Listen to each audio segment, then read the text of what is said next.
nhớ rồng số này giờ tụi nó bây giờ số số ta kỳ cho tụi xài đồ tụi cần đó nè cho ta kỳ sinh gió lo là lo chắp lời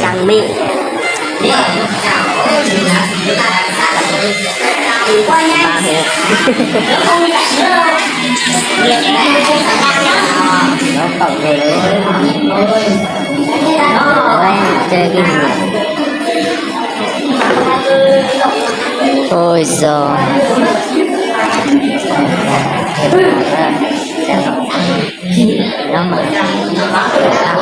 bị tụt kiền đó dân chơi kiền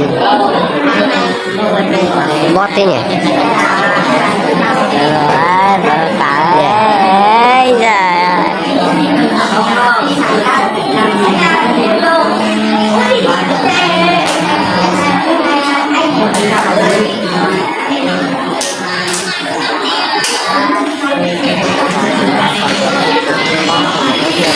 chỉ là nạt lót rồi là nhưng mà này chung đượcตัวnày là chỉ chơi giờ chung không chỉ đượcตัว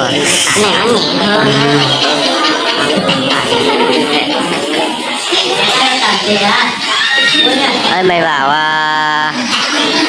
hùng tạo hùng xuân đây đó có thể hùng nghe hùng kìa có thể có chứ Thanh có không Thanh? Có đâu, mang điện thoại đi không? Tao chơi, phải chơi rồi. Ôi nhà để tao cái thằng mình luôn để tao hành thằng mình vậy không luôn.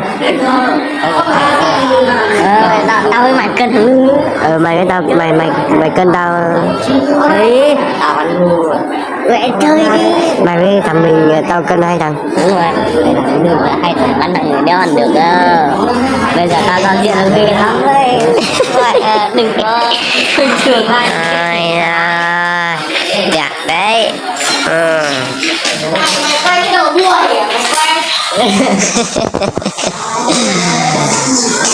tao quay có thấy mày đéo rồi. Quay mỗi cái đầu bùi mày.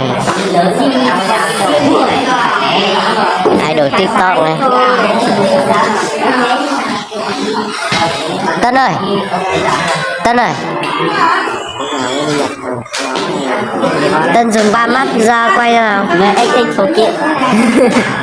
Người XX hay lắm á. Đó sẽ là mình thao tác như là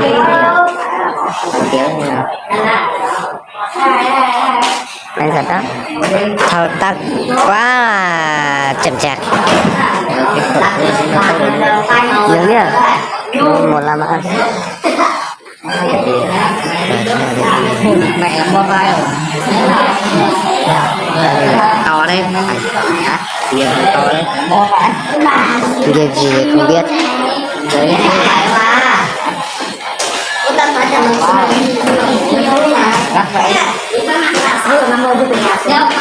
bắt vào ngoài kia mới ôi ngoài kia hả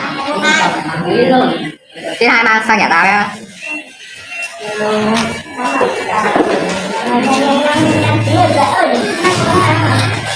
sáng nay cô ra vào đây nhỉ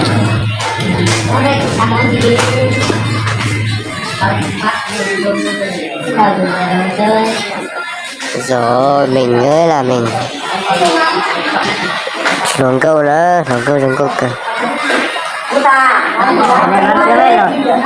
không có là bắn nhanh là đạn nhanh không đây khẩu mới súng mới này cơ đây là xin gì nữa mà lấy xe phải mà xin gì đùa bye bye cho lên sân tôi sẽ đợi